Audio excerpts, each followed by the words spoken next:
Chapter 11. The Mystery of Sex Transmutation. The 10th step toward riches. The meaning of the word transmute is, in simple language, the changing or transferring of one element or form of energy into another. The emotion of sex brings into being a state of mind. Because of ignorance on the subject, this state of mind is generally associated with the physical, and because of improper influences, to which most people have been subjected, in acquiring knowledge of sex, things essentially physical have highly biased the mind. The emotion of sex has back of it the possibility of 3 constructive potentialities. They are: 1. The perpetuation of mankind. 2. The maintenance of health. As a therapeutic agency, it has no equal. 3. The transformation of mediocrity into genius through transmutation. Sex transmutation is simple and easily explained. It means the switching of the mind from thoughts of physical expression to thoughts of some other nature.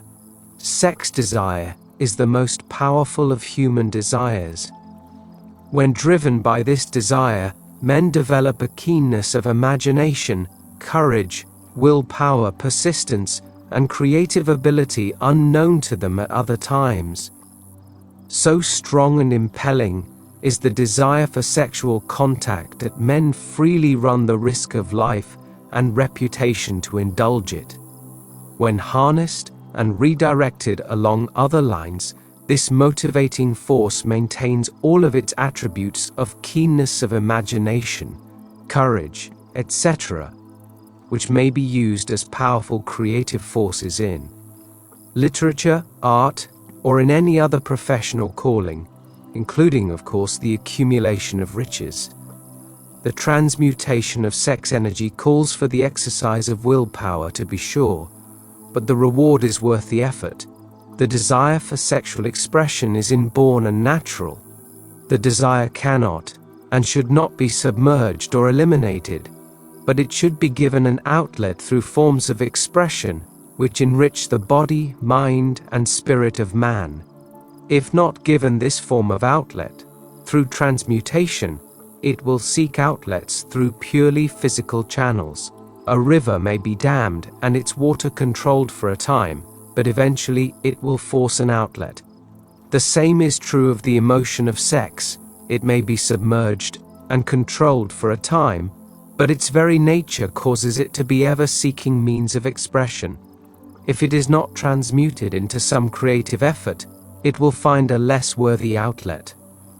Fortunate, indeed, is the person who has discovered how to give sex emotion an outlet through some form of creative effort, for he has, by that discovery, lifted himself to the status of a genius. Scientific research has disclosed these significant facts. 1.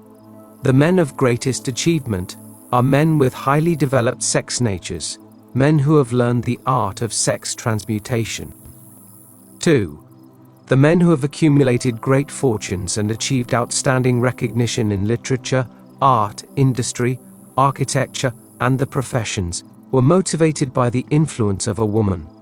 The research from which these astounding discoveries were made went back through the pages of biography and history for more than 2,000 years. Wherever there was evidence available in connection with the lives of men and women of great achievement, it indicated most convincingly that they possessed highly developed sex natures. The emotion of sex is an irresistible force, against which there can be no such opposition as an immovable body. When driven by this emotion, men become gifted with a superpower for action. Understand this truth, and you will catch the significance of the statement that sex transmutation will lift one to the status of a genius. The emotion of sex contains the secret of creative ability. Destroy the sex glands, whether in man or beast, and you have removed the major source of action. For proof of this, observe what happens to any animal after it has been castrated. A bull becomes as docile as a cow after it has been altered sexually. Sex alteration takes out of the male, whether man or beast, all the fight that was in him. Sex alteration of the female has the same effect. The 10 mind stimuli. The human mind responds to stimuli, through which it may be keyed up to high rates of vibration known as enthusiasm, creative imagination, intense desire, etc. The stimuli to which the mind responds most freely are 1. The desire for sex expression. 2. Love. 3. A burning desire for fame, power, or financial gain, money. 4. Music. 5. Friendship between either those of the same sex or those of the opposite sex. 6. A mastermind alliance based upon the harmony of 2 or more people who ally themselves for spiritual or temporal advancement. 7. Mutual suffering, such as that experienced by people who are persecuted. 8. Autosuggestion. 9. Fear. 10. Narcotics and alcohol. The desire for sex expression comes at the head of the list of stimuli which most effectively step up the vibrations of the mind and start the wheels of physical action. 8 of these stimuli are natural and constructive. 2 are destructive. The list is here presented for the purpose of enabling you to make a comparative study of the major sources of mind stimulation. From this study, it will be readily seen that the emotion of sex is, by great odds, the most intense and powerful of all mind stimuli. This comparison is necessary as a foundation for proof of the statement that transmutation of sex energy may lift one to the status of a genius. Let us find out what constitutes a genius. Some wiseacre has said that a genius is a man who wears long hair, eats queer food, lives alone, and serves as a target for the joke makers. A better definition of a genius is a man who has discovered how to increase the vibrations of thought to the point where he can freely communicate with sources of knowledge not available through the ordinary rate of vibration of thought. The person who thinks will want to ask some questions concerning this definition of genius. The first question will be, how may one communicate with sources of knowledge which are not available through the ordinary rate of vibration of thought? The next question will be, are there known sources of knowledge which are available only to genii? And if so, what are these sources, and exactly how may they be reached? We shall offer proof of the soundness of some of the more important statements made in this book, or at least we shall offer evidence through which you may secure your own proof through experimentation, and in doing so, we shall answer both of these questions. Genius 1s developed through the sixth sense. The reality of a sixth sense has been fairly well established. This sixth sense is creative imagination. The faculty of creative imagination is one which the majority of people never use during an entire lifetime, and if used at all, it usually happens by mere accident. A relatively small number of people use, with deliberation and purpose aforethought, the faculty of creative imagination. Those who use this faculty voluntarily and with understanding of its functions are genius. The faculty of creative imagination is the direct link between the finite mind of man and infinite intelligence. All so-called revelations, referred to in the realm of religion, and all discoveries of basic or new principles in the field of invention, take place through the faculty of creative imagination. When ideas or concepts flash into one's mind, through what is popularly called a hunch, they come from one or more of the following sources. 2. One's subconscious mind, wherein is stored every sense impression and thought impulse which ever reached the brain through any of the 5 senses. 3. From the mind of some other person who has just released the thought or picture of the idea or concept through conscious thought. Or 4. From the other person's subconscious storehouse. There are no other known sources from which inspired ideas or hunches may be received.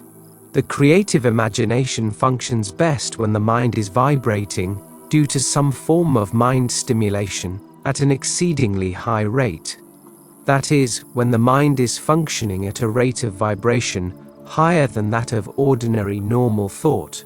When brain action has been stimulated through one or more of the 10 mind stimulants, it has the effect of lifting the individual far above the horizon of ordinary thought and permits him to envision distance, scope, and quality of thoughts not available on the lower plane, such as that occupied while one is engaged in the solution of the problems of business and professional routine. When lifted to this higher level of thought through any form of mind stimulation, an individual occupies, relatively, the same position as one who has ascended in an airplane to a height from which he may see over and beyond the horizon line which limits his vision, while on the ground. Moreover, while on this higher level of thought, the individual is not hampered or bound by any of the stimuli which circumscribe and limit his vision, while wrestling with the problems of gaining the 3 basic necessities of food, clothing, and shelter. He is in a world of thought in which the ordinary, workaday thoughts have been as effectively removed as are the hills and valleys and other limitations of physical vision, when he rises in an airplane. While on this exalted plane of thought, the creative faculty of the mind is given freedom for action. The way has been cleared for the 6th sense to function. It becomes receptive to ideas which could not reach the individual under any other circumstances. The 6th sense is the faculty which marks the difference between a genius and an ordinary individual. The creative faculty becomes more alert and receptive to vibrations originating outside the individual's subconscious mind. The more this faculty is used, and the more the individual relies upon it and makes demands upon it for thought impulses, this faculty can be cultivated and developed only through use. That which is known as one's conscience operates entirely through the faculty of the 6th sense. The great artists, writers, musicians, and poets become great because they acquire the habit of relying upon the still small voice which speaks from within, through the faculty of creative imagination. It is a fact well known to people who have keen imaginations that their best ideas come through so-called hunches. There is a great orator who does not attain greatness until he closes his eyes and begins to rely entirely upon the faculty of creative imagination. When asked why he closed his eyes just before the climax of his oratory, he replied, "I do it because then I speak through ideas which come to me from within." One of America's most successful and best-known financiers followed the habit of closing his eyes for 2 or 3 minutes before making a decision. When asked why he did this, he replied, "With my eyes closed, I am able to draw upon a source of superior intelligence." The late Dr. Elmer R. Gates, of Chevy Chase, Maryland, created more than 200 useful patents, many of them basic, through the process of cultivating and using the creative faculty. His method is both significant and interesting to one interested in attaining to the status of genius, in which category Dr. Gates unquestionably belonged. Dr. Gates was one of the really great, though less publicized scientists of the world. In his laboratory he had what he called his personal communication room. It was practically soundproof, and so arranged that all light could be shut out. It was equipped with a small table on which he kept a pad of writing paper. In front of the table, on the wall, was an electric push button which controlled the lights.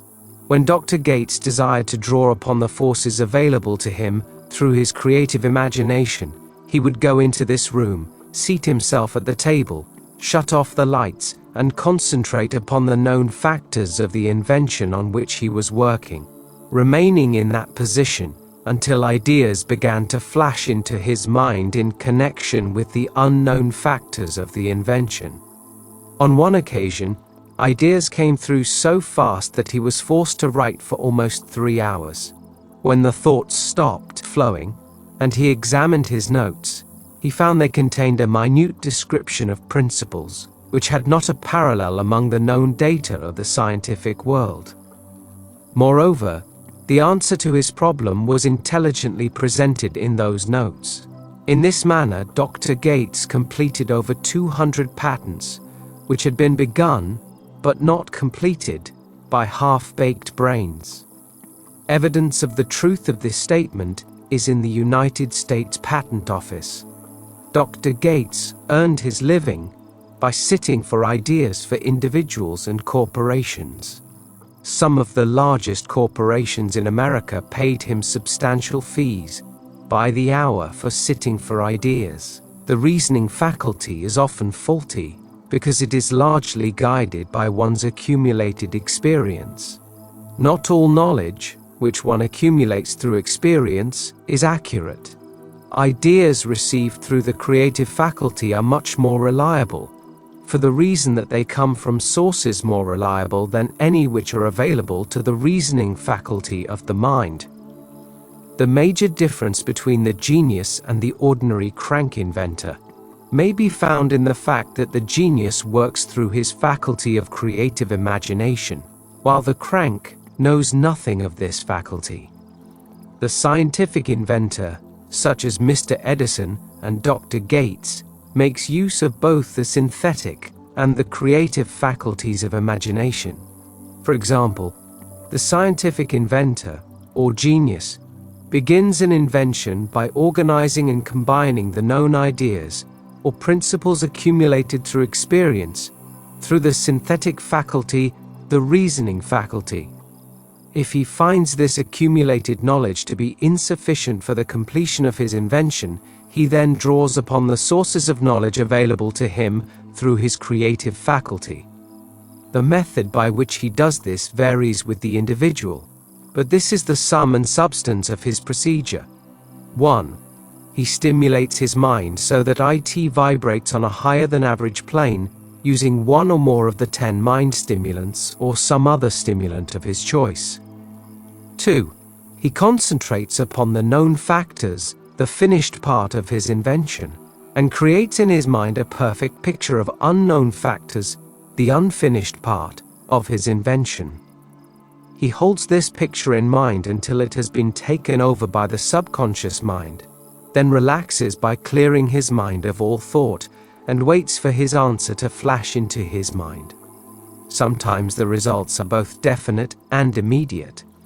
At other times, the results are negative, depending upon the state of development of the sixth sense, or creative faculty. Mr. Edison tried out more than 10,000 different combinations of ideas through the synthetic faculty of his imagination before he tuned in through the creative faculty and got the answer which perfected the incandescent light.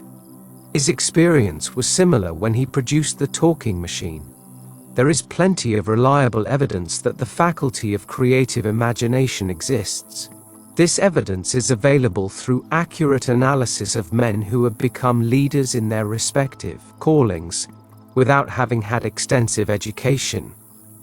Lincoln was a notable example of a great leader who achieved greatness through the discovery and use of his faculty of creative imagination. He discovered and began to use this faculty as the result of the stimulation of love which he experienced after he met Anne Rutledge, a statement of the highest significance in connection with the study of the source of genius. The pages of history are filled with the records of great leaders whose achievements may be traced directly to the influence of women who aroused the creative faculties of their minds through the stimulation of sex desire. Napoleon Bonaparte was one of these. When inspired by his first wife Josephine, he was irresistible and invincible. When his better judgment or reasoning faculty prompted him to put Josephine aside, he began to decline. His defeat and St. Helena were not far distant. If good taste would permit, we might easily mention scores of men well known to the American people who climbed to great heights of achievement under the stimulating influence of their wives, only to drop back to destruction after money and power went to their heads, and they put aside the old wife for a new one. Napoleon was not the only man to discover that sex influence, from the right source, is more powerful than any substitute of expediency, which may be created by mere reason. The human mind responds to stimulation. Among the greatest and most powerful of these stimuli is the urge of sex. When harnessed and transmuted, this driving force is capable of lifting men into that higher sphere of thought, which enables them to master the sources of worry and petty annoyance which beset their pathway on the lower plane. Unfortunately, only the genii have made the discovery. Others have accepted the experience of sex urge without discovering one of its major potentialities, a fact which accounts for the great number of others as compared to the limited number of genii. For the purpose of refreshing the memory, in connection with the facts available from the biographies of certain men, we here present the names of a few men of outstanding achievement, each of whom was known to have been of a highly sexed nature. The genius which was theirs undoubtedly found its source of power in transmuted sex energy. George Washington, Thomas Jefferson, Napoleon Bonaparte, William Shakespeare, Abraham Lincoln, Andrew Jackson, Woodrow Wilson, Ralph Waldo Emerson, Elbert Hubbard, Albert H. Gary Oscar Wilde, Robert Burns, John H. Patterson, Enrico Caruso. Your own knowledge of biography will enable you to add to this list. Find, if you can, a single man in all history of civilization who achieved outstanding success in any calling, who was not driven by a well-developed sex nature. If you do not wish to rely upon biographies of men not now living, take inventory of those whom you know to be men of great achievement, and see if you can find one among them who is not highly sexed. Sex energy is the creative energy of all geniuses. There never has been, and never will be, a great leader, builder, or artist lacking in this driving force of sex. Surely no one will misunderstand these statements to mean that all who are highly sexed are geniuses. Man attains to the status of a genius only when and if he stimulates his mind so that it draws upon the forces available through the creative faculty of the imagination. Chief among the stimuli with which this stepping up of the vibrations may be produced is sex energy. The mere possession of this energy is not sufficient to produce a genius. The energy must be transmuted from desire for physical contact into some other form of desire and action before it will lift one to the status of a genius. Far from becoming geniuses, because of great sex desires, the majority of men lower themselves through misunderstanding and misuse of this great force to the status of the lower animals. Why men seldom succeed before 40? I discovered, from the analysis of over 25,000 people, that men who succeed in an outstanding way seldom do so before the age of 40, and more often they do not strike their real pace until they are well beyond the age of 50. This fact was so astounding that it prompted me to go into the study of its cause most carefully, carrying the investigation over a period of more than 12 years. This study disclosed the fact that the major reason why the majority of men who succeed do not begin to do so before the age of 40 to 50 is their tendency to dissipate their energies through overindulgence in physical expression of the emotion of sex. The majority of men never learn that the urge of sex has other possibilities, which far transcend in importance that of mere physical expression. The majority of those who make this discovery do so after having wasted many years at a period when the sex energy is at its height, prior to the age of 45 to 50. This usually is followed by noteworthy achievement. The lives of many men up to, and sometimes well past the age of 40, reflect a continued dissipation of energies, which could have been more profitably turned into better channels. Their finer and more powerful emotions are sown wildly to the four winds. Out of this habit of the male grew the term, sowing his wild oats. The desire for sexual expression is by far the strongest and most impelling of all human emotions, and for this very reason this desire, when harnessed and transmuted into action, other than that of physical expression, may raise one to the status of a genius.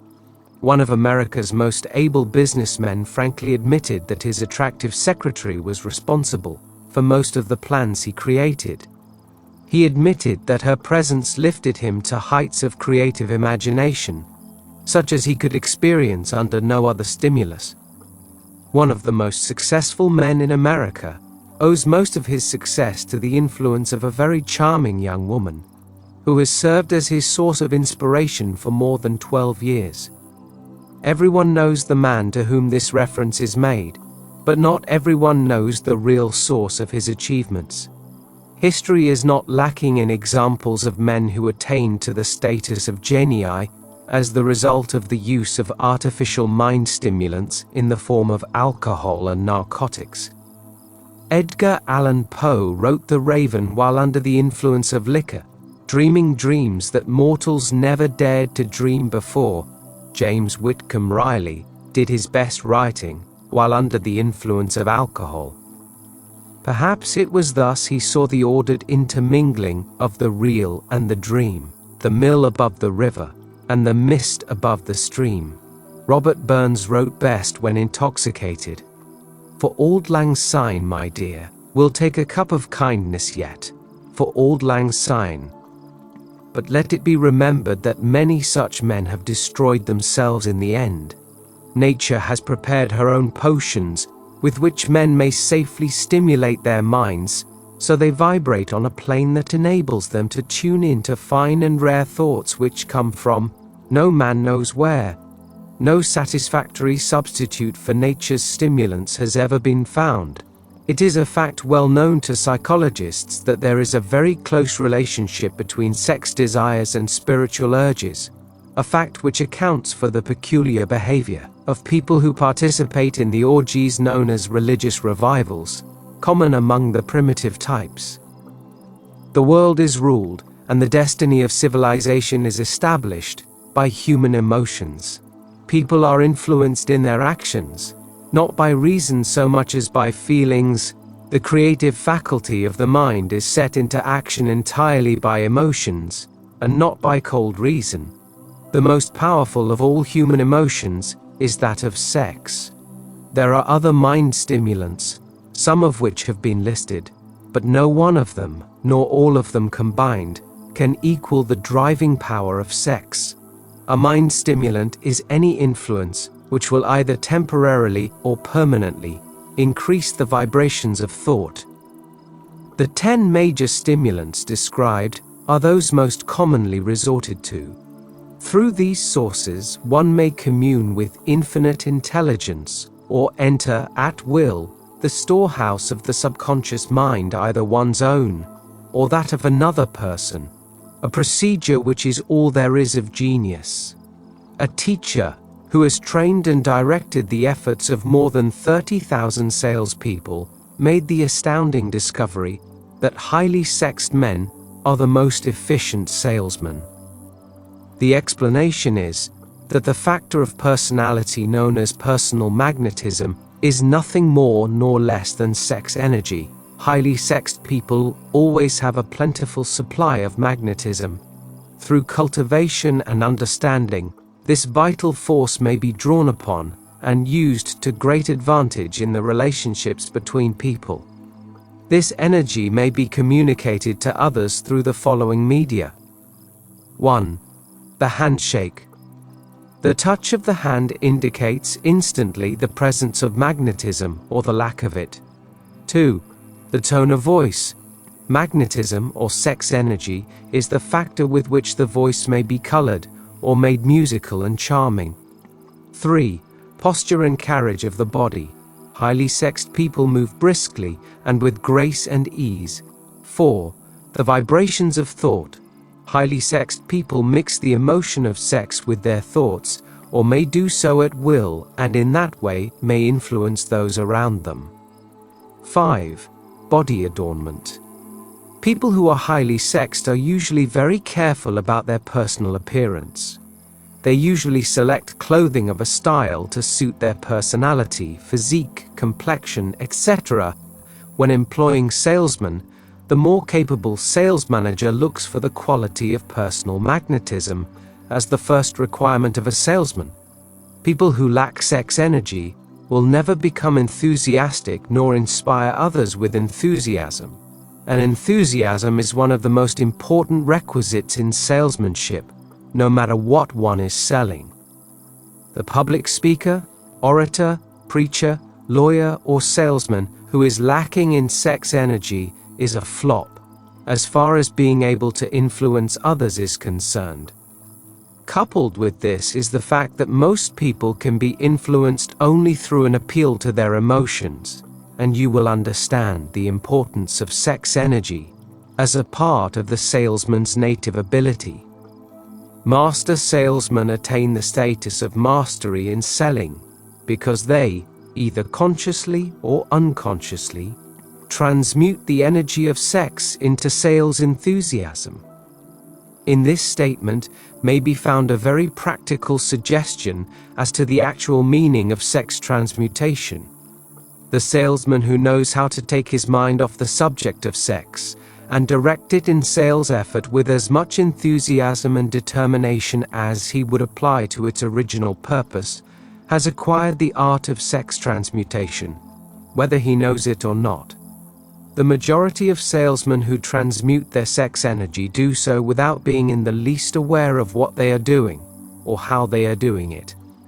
Transmutation of sex energy calls for more willpower than the average person cares to use for this purpose.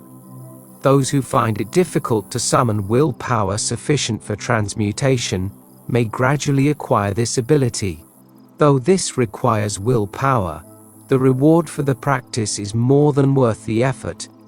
The entire subject of sex is one with which the majority of people appear to be unpardonably ignorant. The urge of sex has been grossly misunderstood, slandered, and burlesqued by the ignorant and the evil-minded, for so long that the very word sex is seldom used in polite society.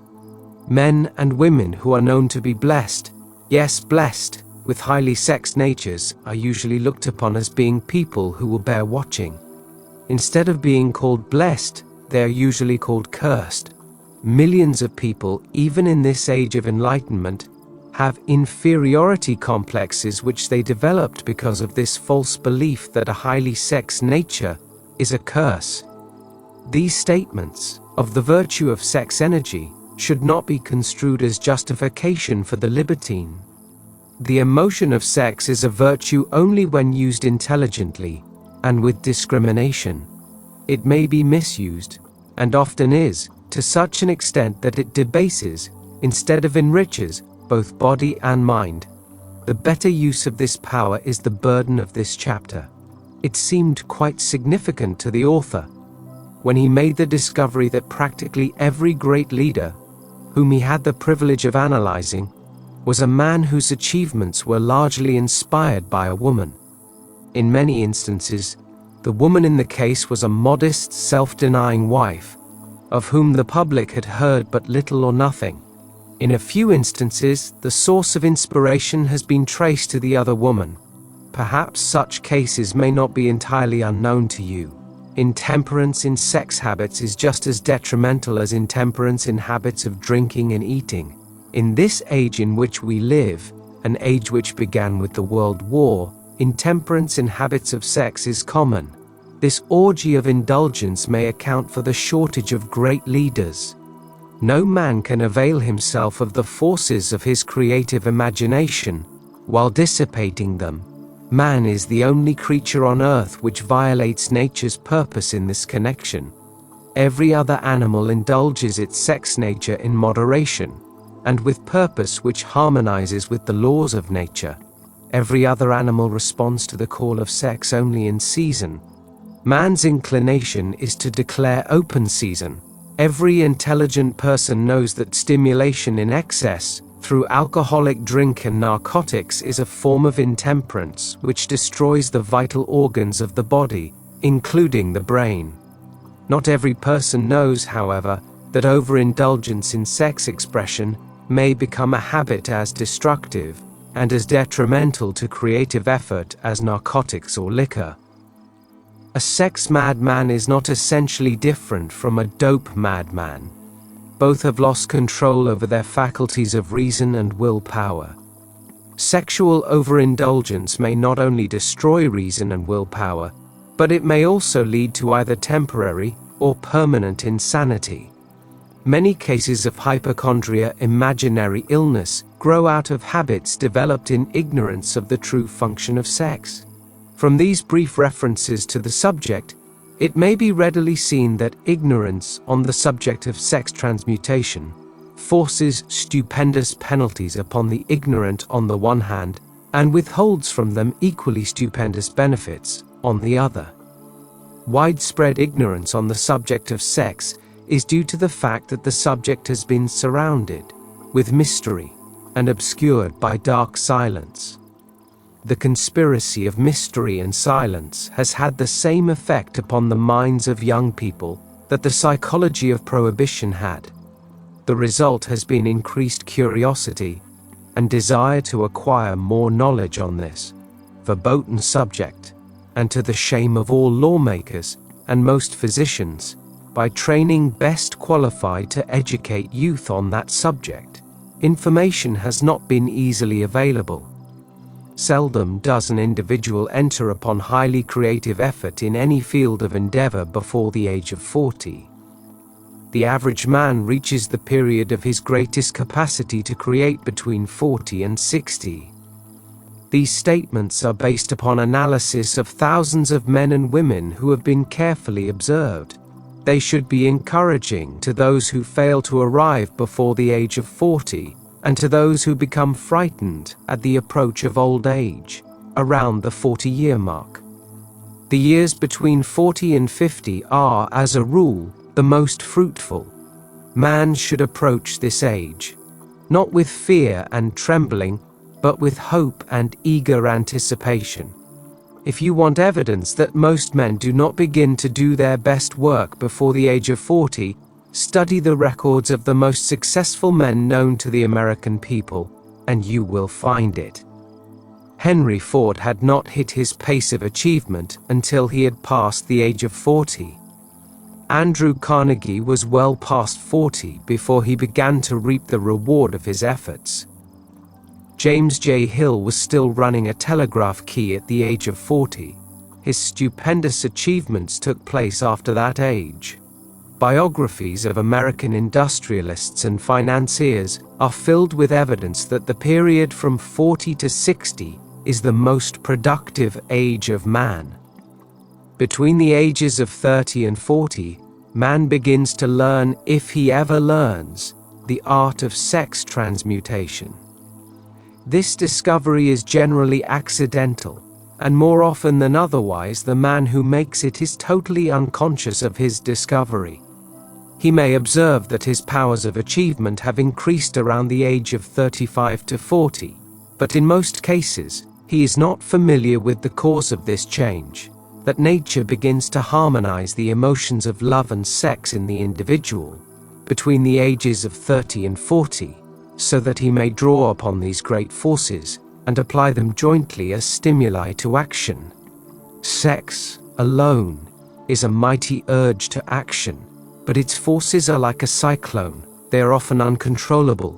When the emotion of love begins to mix itself with the emotion of sex, the result is calmness of purpose, poise, accuracy of judgment, and balance.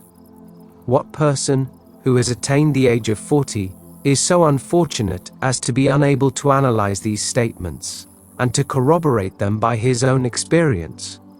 When driven by his desire to please a woman, based solely upon the emotion of sex, a man may be, and usually is, capable of great achievement, but his actions may be disorganized, distorted, and totally destructive. When driven by his desire to please a woman, based upon the motive of sex alone, a man may steal, cheat, and even commit murder. But when the emotion of love is mixed with the emotion of sex, that same man will guide his actions with more sanity, balance, and reason. Criminologists have discovered that the most hardened criminals can be reformed through the influence of a woman's love. There is no record of a criminal having been reformed solely through the sex influence. These facts are well known, but their cause is not. Reformation comes, if at all, through the heart or the emotional side of man, not through his head or reasoning side. Reformation means a change of heart. It does not mean a change of head. A man may, because of reason, make certain changes in his personal conduct to avoid the consequences of undesirable effects, but genuine reformation comes only through a change of heart, through a desire to change. Love, romance, and sex are all emotions capable of driving men to heights of superachievement. Love is the emotion which serves as a safety valve and ensures balance, poise, and constructive effort. When combined, these three emotions may lift one to an altitude of a genius. There are genii, however, who know but little of the emotion of love. Most of them may be found engaged in some form of action which is destructive, or at least not based upon justice and fairness toward others. If good taste would permit, a dozen genii could be named in the field of industry and finance, who ride ruthlessly over the rights of their fellow men. They seem totally lacking in conscience. The reader can easily supply his own list of such men. The emotions are states of mind. Nature has provided man with a chemistry of the mind, which operates in a manner similar to the principles of chemistry of matter. It is a well-known fact that, through the aid of chemistry of matter, a chemist may create a deadly poison by mixing certain elements, none of which are, in themselves, harmful in the right proportions. The emotions may likewise be combined so as to create a deadly poison. The emotions of sex and jealousy, when mixed, may turn a person into an insane beast. The presence of any one or more of the destructive emotions in the human mind, through the chemistry of the mind, sets up a poison which may destroy one's sense of justice and fairness. In extreme cases, the presence of any combination of these emotions in the mind may destroy one's reason. The road to genius consists of the development, control, and use of sex, love, and romance. Briefly, the process may be stated as follows. Encourage the presence of these emotions as the dominating thoughts in one's mind, and discourage the presence of all the destructive emotions. The mind is a creature of habit. It thrives upon the dominating thoughts fed to it. Through the faculty of willpower, one may discourage the presence of any emotion and encourage the presence of any other. Control of the mind, through the power of will, is not difficult. Control comes from persistence and habit. The secret of control lies in understanding the process of transmutation.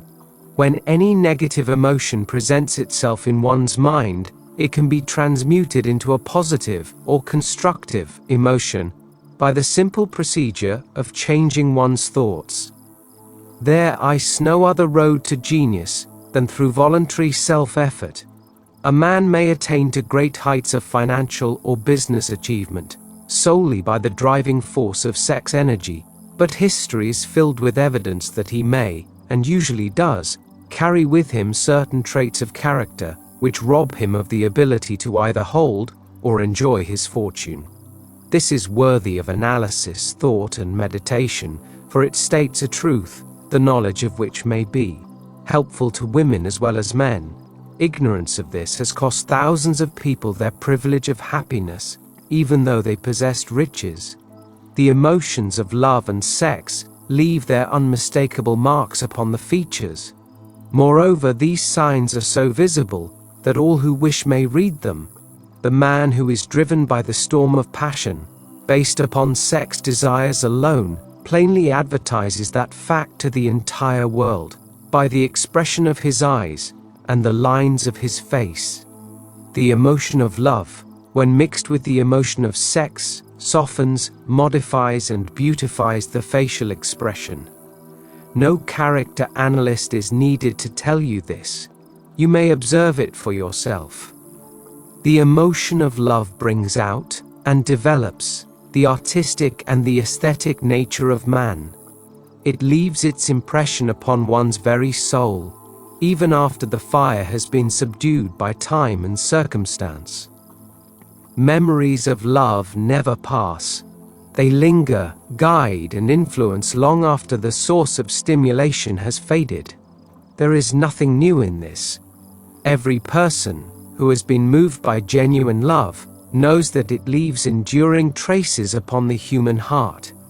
The effect of love endures because love is spiritual in nature. The man who cannot be stimulated to great heights of achievement by love is hopeless.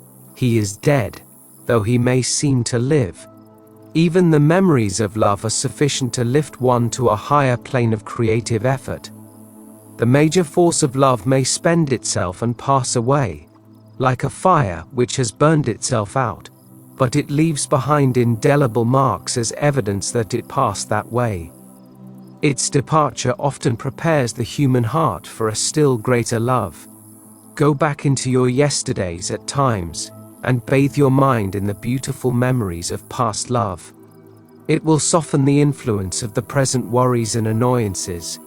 It will give you a source of escape from the unpleasant realities of life, and maybe, who knows, your mind will yield to you during this temporary retreat into the world of fantasy ideas or plans which may change the entire financial or spiritual status of your life. If you believe yourself unfortunate because you have loved and lost, perish the thought. One who has loved truly can never lose entirely. Love is whimsical and temperamental. Its nature is ephemeral and transitory. It comes when it pleases and goes away without warning.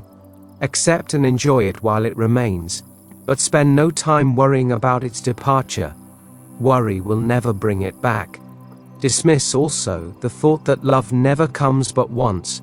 Love may come and go times without number, but there are no two love experiences which affect one in just the same way. There may be, and there usually is, one love experience which leaves a deeper imprint on the heart than all the others. But all love experiences are beneficial, except to the person who becomes resentful and cynical when love makes its departure. There should be no disappointment over love, and there would be none if people understood the difference between the emotions of love and sex. The major difference is that love is spiritual, while sex is biological. No experience which touches the human heart with a spiritual force can possibly be harmful except through ignorance or jealousy. Love is, without question, life's greatest experience. It brings one into communion with infinite intelligence. When mixed with the emotions of romance and sex, it may lead one far up the ladder of creative effort.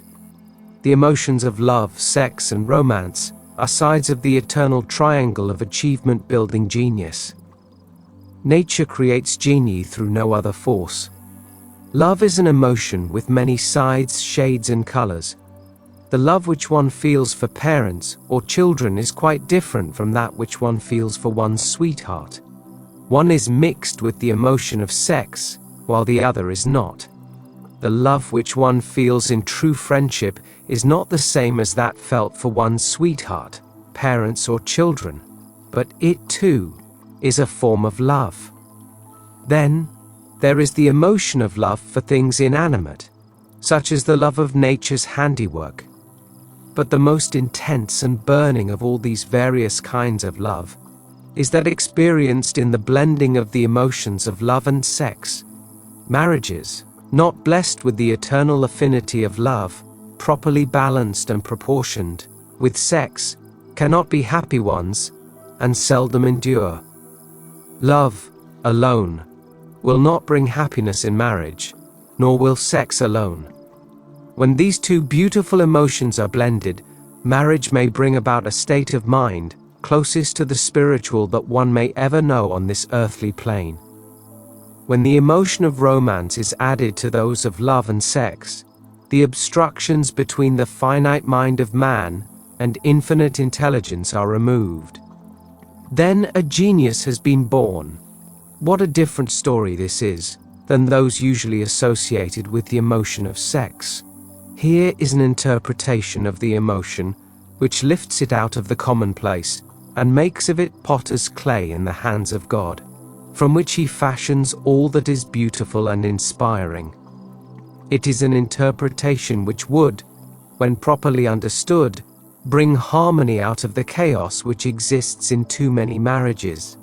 The disharmonies often expressed in the form of nagging may usually be traced to lack of knowledge on the subject of sex. Where love, romance, and the proper understanding of the emotion and function of sex abide, there is no disharmony between married people. Fortunate is the husband whose wife understands the true relationship between the emotions of love, sex, and romance. When motivated by this holy triumvirate, no form of labor is burdensome, because even the most lowly form of effort takes on the nature of a labor of love. It is a very old saying that a man's wife may either make him or break him, but the reason is not always understood. The making and breaking is the result of the wife's understanding, or lack of understanding, of the emotions of love, sex, and romance. Despite the fact that men are polygamous, by the very nature of their biological inheritance, it is true that no woman has as great an influence on a man as his wife, unless he is married to a woman totally unsuited to his nature. If a woman permits her husband to lose interest in her and become more interested in other women, it is usually because of her ignorance or indifference toward the subjects of sex, love, and romance. This statement presupposes, of course, that genuine love once existed between a man and his wife. The facts are equally applicable to a man who permits his wife's interest in him to die. Married people often bicker over a multitude of trivialities. If these are analyzed accurately, the real cause of the trouble will often be found to be indifference or ignorance on these subjects. Man's greatest motivating force is his desire to please women. The hunter who excelled during prehistoric days, before the dawn of civilization, did so because of his desire to appear great in the eyes of women. Man's nature has not changed in this respect. The hunter of today brings home no skins of wild animals, but he indicates his desire for her favor by supplying fine clothes, motor cars, and wealth. Man has the same desire to please women that he had before the dawn of civilization. The only thing that has changed is his method of pleasing. Men who accumulate large fortunes and attain great heights of power and fame do so mainly to satisfy their desire to please women. Take women out of their lives, and great wealth would be useless to most men. It is this inherent desire of man to please women which gives women the power to make or break a man. The woman who understands man's nature and tactfully caters to it needs to have no fear of competition from other women. Men may be giants with indomitable willpower when dealing with other men, but they are easily managed by the women of their choice. Most men will not admit that they are easily influenced by the women they prefer, because it is in the nature of the male to want to be recognized as the stronger of the species. Moreover, the intelligent woman recognizes this manly trait, and very wisely makes no issue of it. Some men know that they are being influenced by the women of their choice, their wives, sweethearts, mothers, or sisters, but they tactfully refrain from rebelling against the influence because they are intelligent enough to know that no man is happy or complete without the modifying influence of the right woman. The man who does not recognize this important truth deprives himself of the power which has done more to help men achieve success than all other forces combined.